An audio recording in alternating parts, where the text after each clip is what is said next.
Hey guys, we have a special treat.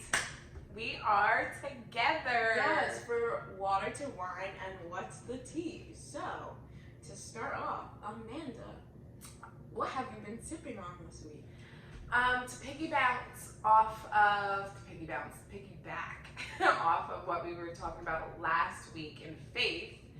And one of the things we both talked about were one of the things we need to help our faith grow is friendships. And I think that is very crucial in our everyday Christian life. And the question that I am asking you guys, are you pouring into others spiritually? And in Proverbs 27:9, it says, a sweet friendship refreshes the soul. So why do you feel having Christian friendships are detrimental to your faith and your growth in your faith? I think it is like what the verse says, like refreshes the soul. It's like every time you talk on the phone or like you go out to coffee or hang out with somebody who like you both might like minded You people. said coffee in my mind, like it refreshes the soul like wine. Yes. Or tea. But every time you have a conversation with that person where like you know like their goals and their values and you have the same things and it's like you guys can just like reiterate, Be like equally yoked. yes, and it's like regardless of what you're going through, even if you're struggling or something, like you can pick each other back up or just like have a helpful reminder of like no, like we're going towards the same things and we're good and we're gonna get there. Or like, yeah, you're struggling with this, but I know where you want to be, and I know like where you can be, and like let me help you along the journey and stuff like that. So I think it's also very important, not to cut you off, but I think it's also very important when you are new in your faith and you just started out. I think having a mentor is something very important because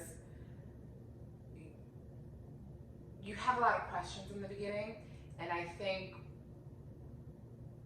feeling comfortable with somebody and being able to ask those questions will transform us. Right, and it makes you more comfortable to come with questions because it can be very intimidating to like hop into faith and then you still, because shout out to our friend Kayla. Lavender. You still have struggles. Yes. You still have struggles with things that you dealt with before you became a Christian. Like those things just don't go away. And I think it is very encouraging and supportive when you have like people that you have confidence in to going to and to like talking to them and expressing things that you're going through. It's really like shedding. Yeah, without feeling like you're going to be chastised or like reprimanded for having these type of things, because it's just like, no, like this is my friend, like they understand, they've probably gone through this before too. Or like sometimes, I don't know about you, but sometimes being a Christian, especially in this modern day, you sometimes feel alone. Yes. And feel like the outcast. Yes. Or like not to cut you off, but or to be just like you feel like you can't express certain things because people either tell you like that's not what Christianity looks like, or they'll be like, ooh, you're a Christian.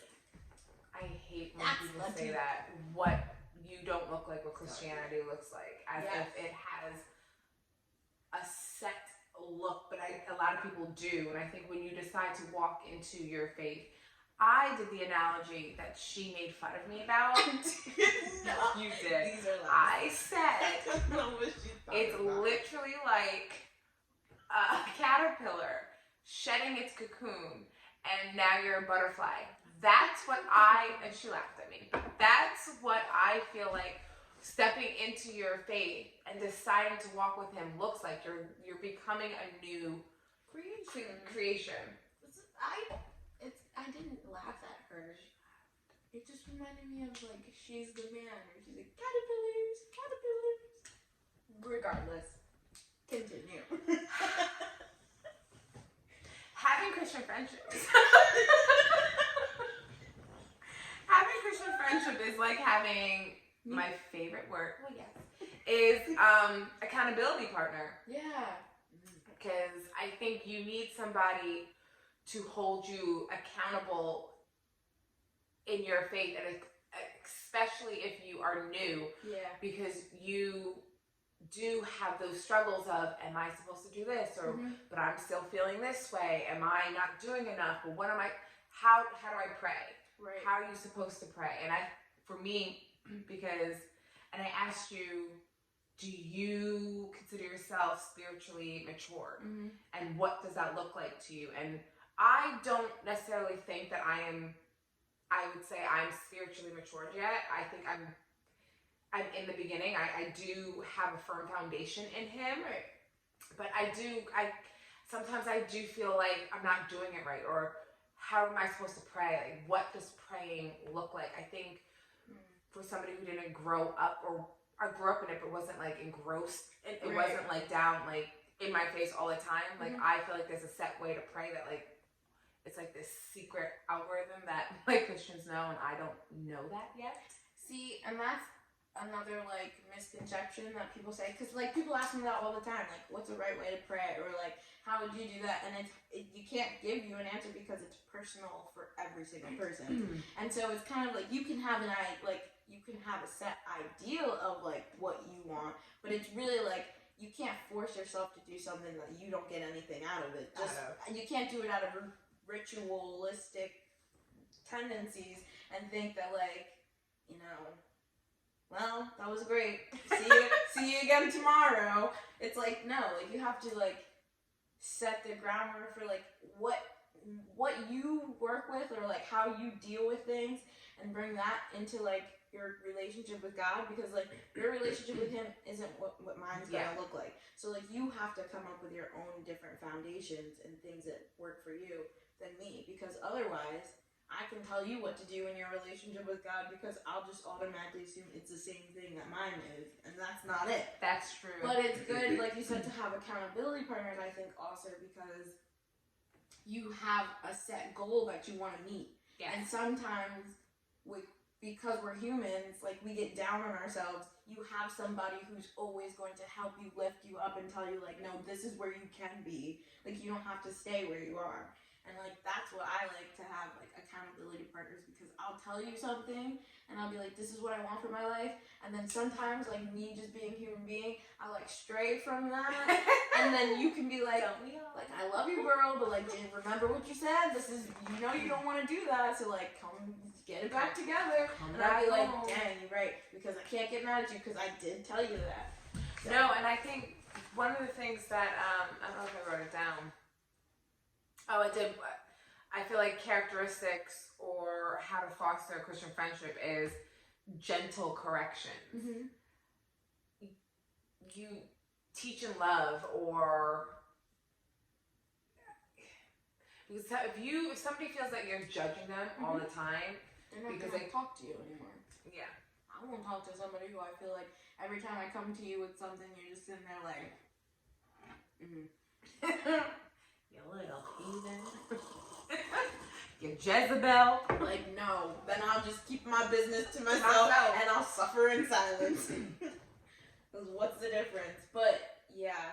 And I think sometimes that's the T too, because sometimes people just feel like you have to be loving and accepting of everything. And I'm like, yes, you love and you accept that person. But if you know that they're doing something that they shouldn't be doing, or it's gonna hurt them, like as a friend, you don't be complacent and let them just spew in that turmoil and stuff. Sometimes you have to have tough love with people, and especially people you love, because when you love somebody or you love something, you don't settle and you don't let them settle. And that's a big thing about being Christians in general, sacrificially loving. Yeah.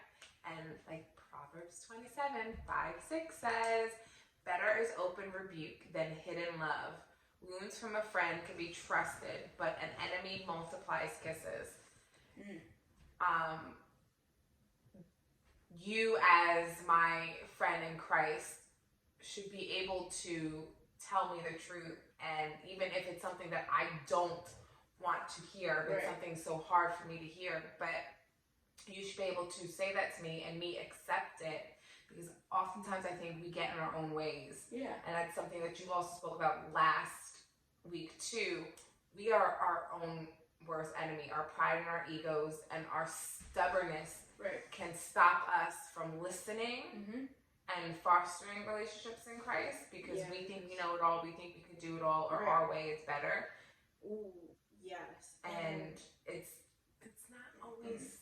And sometimes, and it's like, it should be easy to be able to accept that and hear it, or to even say some, like, the truth to somebody, because it's like, we all automatically know, like, we're not perfect. I'm not perfect either. Neither are you. So, like, I'm not saying this to you because I want you to feel bad and I want you to, like, feel like a terrible person for doing whatever it is you're doing. Like, I'm just trying to get you, like, maybe you don't see how it's affecting you in the way that I can see it as a because friend. we can interrupt our own blessings. Right. And so, like, sometimes I just feel like people, they either get their feelings hurt because they feel like someone's trying to attack them, and it's like, no, not every single time somebody tries to tell you something is to make you feel bad. Less than. Right. It's because I know, like, I'm not perfect either, but I would want somebody to tell me in love that, like, hey girl, this is not it. You're not doing it right. Like, or, you know, maybe you should slow down or something. Yeah, and it's like, I can't. Proverbs 19:20 says, listen to advice and accept discipline, and at the end you will be counted among the wise. And I think that's, when you go at it alone, I don't want to say you look foolish. That's the word I should be saying. I was going to say something else. What you would say. But you look foolish. And you look foolish. I know you're good. But that's why we have Christian friendship, like-minded people in our lives, because God will work through somebody else for you. Yeah.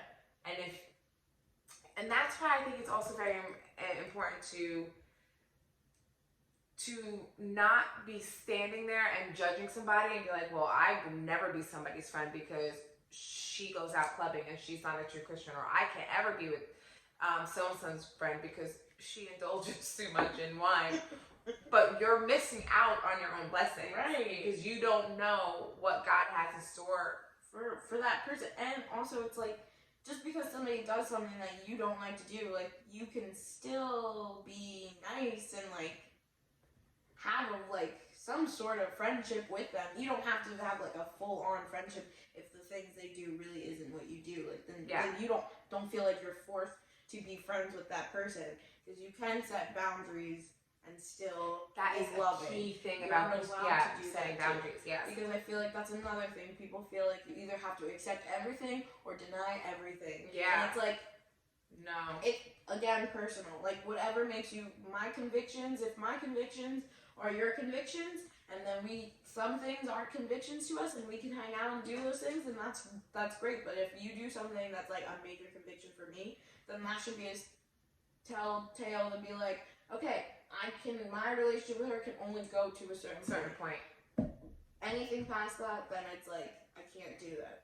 I have to make healthy boundaries. Because again, because that can also like ruin stop your blessings, because you're doing too much, more than you're called to be doing, and then you're being distracted from whatever you're supposed to actually have. Yes, and I think if we choose our friends based only on what they have to offer, like we said, we'll rarely discover the blessings of genuine godly friendships, and I will like all the blessings, and I will like all the friendships, but it's also like, you don't know what you can offer somebody else. And I think you have been an enormous influence in my life in Christ, and whether I have been in yours, outside of Christ or not, we can bounce off of each other, and especially when it comes to the Bible and scriptures and interpreting it. What I take from a verse isn't necessarily what you take. And Yeah. so I think we were having a conversation between us and then another family member. We were talking about fear and what does the term the fear of God mean? Because you're not supposed to, are you supposed to fear him or you're not supposed to fear him? So I think having open conversations like that, I think it brightens your eyes or your view on everything. Broadens your horizons. Or I mean perspective. Yeah. That's what. That's what. That's it. I also think showing support during trials is a characteristic that you should definitely look out for, because when you are down, and you need, you're like a village, you're an army. Your job as Christians in a whole is to uplift and always love thy neighbor. So if you see somebody else going through something and you don't go reach out to them, but you say you're my friend, not only are you not my friend, but you darn sure are not a friend in Christ. No, because it's like, it doesn't matter what it is that they're going through. It literally does not matter. Like, that should not even be something that you should even have to question or ask about. It's just, if you see somebody that's hurting or going through something, your job is to sit with them in that and be the example of Christ's love to them in that moment, because that's what a friendship is. Like, if you call yourself a friend in Christ, then I need you to love me like Christ does in all aspects. Yes. So, like, especially to be a supporter. Be a silent supporter for your friends at all times, because that's vital. And when you show up for your friends in those moments, then like it'll be so much, like everything else will just be amplified in every other moment. Because like when you're with somebody in their lowest and then they reach to their highs, you are with them, and that's in that celebration. It's like you won too. Like whatever they like gain or grow out of, it's like you were there with them, like you experienced that also. So I think that's a big one. That is. I like that. And having uplifting conversations, I think, is also a part of it. But it's also not only having uplifting conversation, I think praying with one another, praying for somebody and also praying with somebody, I think will grow your friendships. Yeah. And especially in even my friendships with people who aren't Christian, I think that has been a big thing too, because a lot of people think like when you say you pray for someone, it's like saying God bless you when you sneeze. Like nobody really does anything after saying like I'll be praying for you, but then it's like no. So when I actually pray for people, I'm not gonna say like, hey, I'll be praying for you. I'll go and pray about it, and if they come back and tell me something else has changed in the situation, I'll be like, hey, I remember that because I prayed for you for that. And they'll be like, yeah, what? And I'll be like, I prayed for you. Like, you told me about that. I was praying for it. And then it's like fosters like conversations, and just that, like, anytime they struggle with something, they're like, hey, like, send your good vibes, your prayers, whatever you do. Like, I need you to be like, have me in your thoughts. That's also like a way you're putting out into the universe what a Christian is supposed to look like. Because everybody thinks there is this look to it, but yeah, I shock a lot of people. I frustrate a lot of people too. Doing anything sacrificially and not expecting anything in return. I think if you're going through the motions of just doing it because, well, this is what the Bible tells me I have to do, but not understanding why, I think you're missing the mark, and it's going to do more damage to you than... It's like Jonah mentality. Yes. Because that was what he was supposed to do, and then when he actually did, he's like, fine, because you trapped me in a whale. And then when the people started like coming like to terms with like, oh, like we should be following Jesus, he was so butthurt. I mean, he was so mad.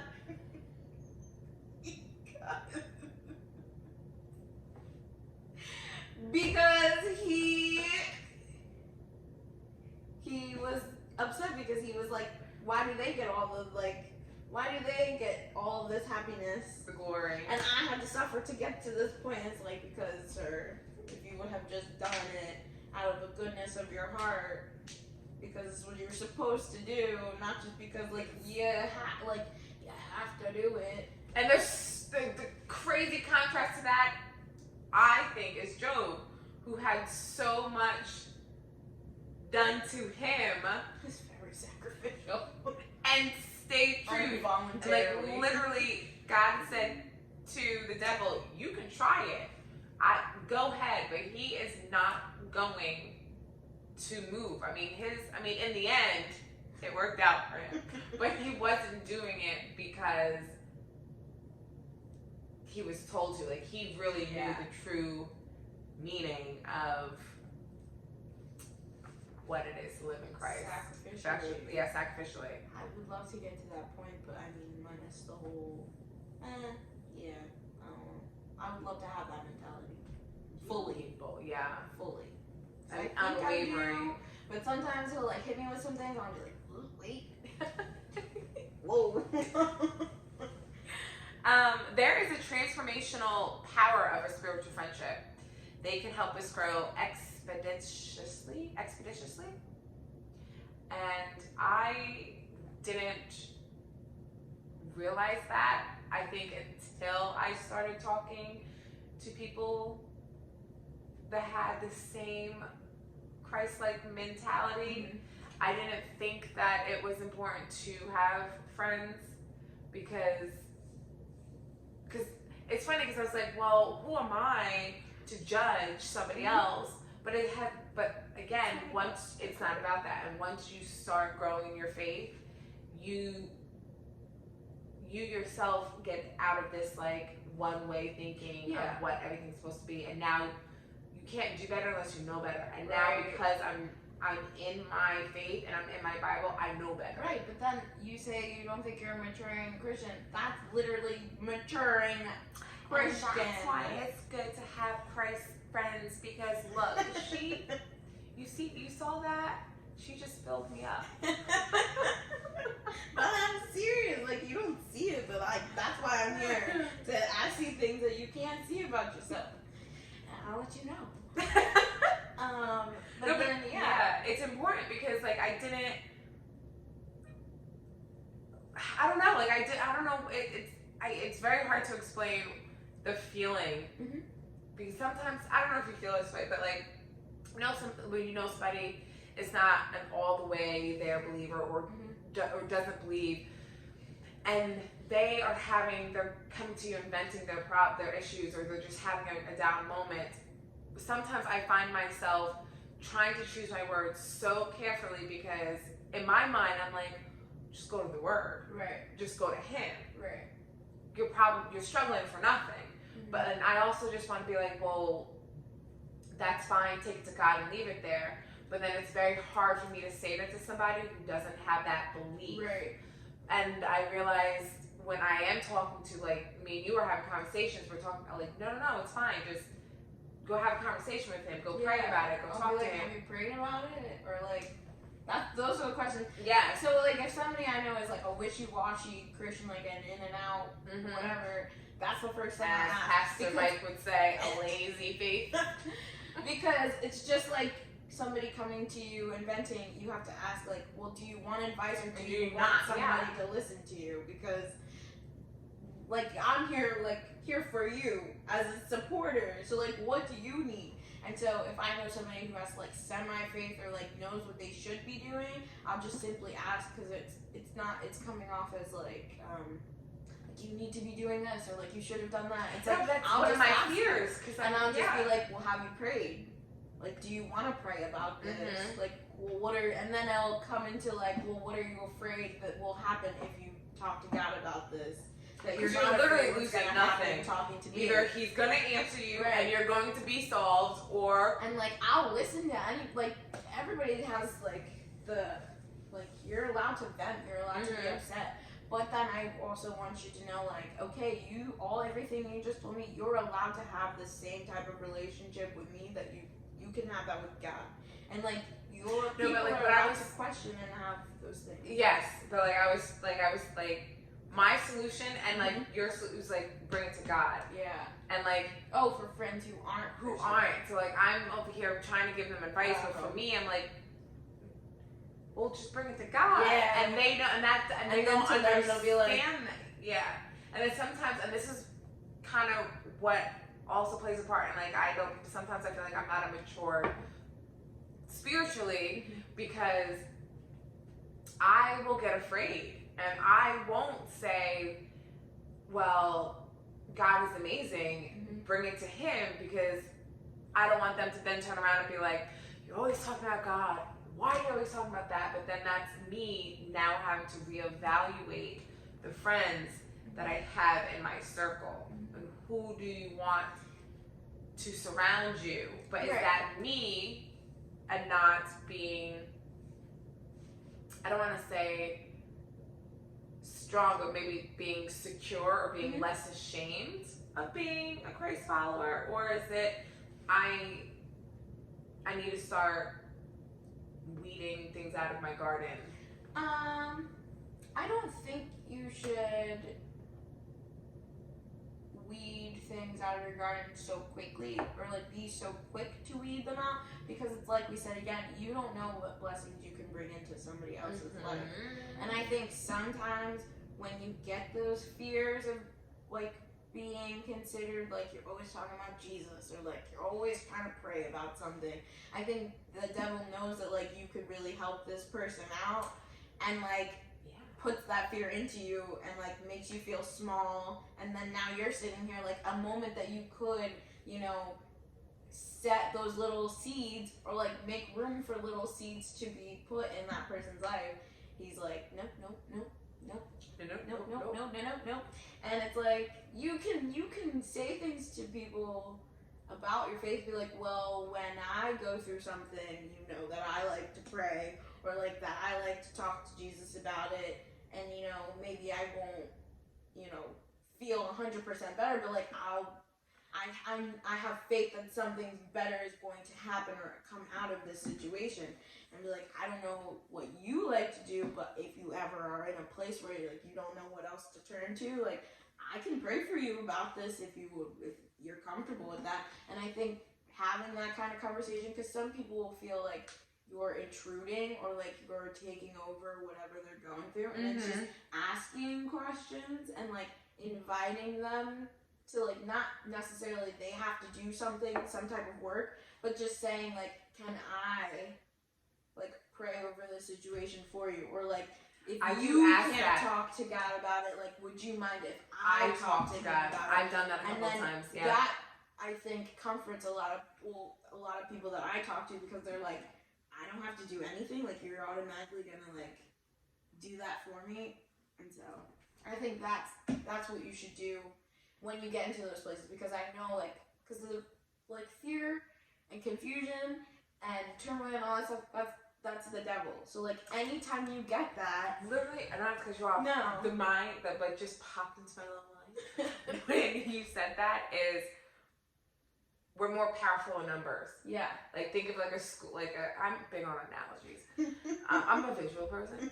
A school of fish. It's harder for the predator to come, because they're in a school. Having Christ friends is literally building your army against all the darkness. Yeah, you're surrounded on all sides. And that's why it's very, very important to build your army, have those people around you. I don't know why that just, that was good. Oh, I'm glad I sparked that. Look at this friendship. Kind of like my butterfly and my cocoon that you were making fun of earlier, but just said, I don't hear you. Meow, meow, meow.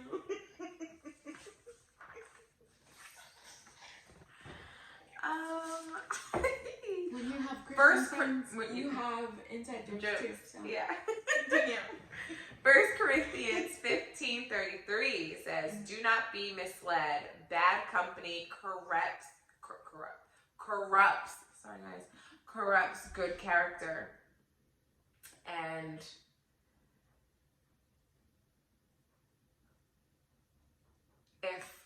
it goes back to having an account or your accountability partner. If you don't have somebody to help you stay on your path, the devil can come in and distract, because that is her. The devil's a her. It's for me. I thought you were talking about me. And No. The devil, her main goal is to distract and disrupt and destruct. So keep good Christian company. Yeah. And it goes back to like setting healthy boundaries, because Yes. sometimes you'll try to be like overly acceptable of certain things. Like don't take on more than what makes you comfortable. Is my thing, because I'm like, yes, God can like take care of you in all situations, but like you're more vulnerable and more able to be corrupted if you're just putting yourself out into deep ends that you are not. And also, if you are alone, if you don't have other people there with you, and you're doing all of the work, then it's just like, girl, what are you doing? You're setting yourself up. And I know this is probably an unpopular opinion, but I'm going to say it anyway. Not all. I feel like there's a lot of false prophets out there. And that's why I hold Christians to a higher standard. So if you tell me you're a Christian, there's a marker that I put you on. I put you on a pedestal. So if you don't meet that marker, I don't look at you as a Christian. Because I'm like, how can you be a Christian if you are sitting there hating everything? Oh, yes. So I have Christ friendships, but be wary, because not all Christian friendships, any friendships, they're not there for you. They're not. Right. Or, so like don't hold expectations over somebody they're a human being. Like they're not going to meet every expectation that you put them up to. Yeah. So, because that's crazy, because I'm the complete opposite. Like, I don't have any expectation. When somebody says they're a Christian, I'm like, okay, then I'll just assess by just spending time with them. Like, if this is something that they're like, if that's not expectations, I feel like it's just that's the creme de la creme. Right, you're supposed to be held to a higher standard. But I don't hold you to those, because I'm like, I don't know. I do, because I also don't want. Well, it's not my job. It's not my job to judge, but I think it's my job to hold you. If you are going to sit here and say that you are a Christian and you are doing things that are not of Christian beliefs, you're not going to be out here in these streets making it harder for the rest of us Christians, or you're not going to. So for the next person to come along and to be like, you're a Christian. Well, I heard about you guys. Right. You're not a Christian. Or like if I have friends who aren't Christians, or who are doing things that aren't Christian, I guess, but you still see me hanging out with those people and being friends with them, and you're judging me for it, that's not Christian. Exactly, that's not. Like, you over here sitting and talking about me, but you're doing one of the number one things he says: do not hate your neighbor, do not judge, do not talk down to. So you are no better than anything else you think the notion or whatever thoughts you have in your mind of what a Christian is supposed to look like. Because again, there is no set look except loving God and walking in Christ. This was great. It was. I loved being here with you today. I know, it's much better than doing it one video than the next. So this is a treat for y'all today. Yes, so thank you so much. Please let us know what having Christian friendships look like to you. What do you expect out of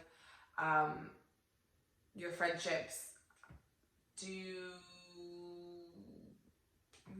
don't know what else to say, but thank you guys. We will see you back next Wednesday, or actually Thursday, whichever one we upload a video. See you back. I know. Let's be completely transparent. See you guys back next week. Hopefully we will put out another video, but I can't promise nothing because we don't know. I don't. But thank you so much, and let us know what friendship and Chris looks like to you. Bye. Bye.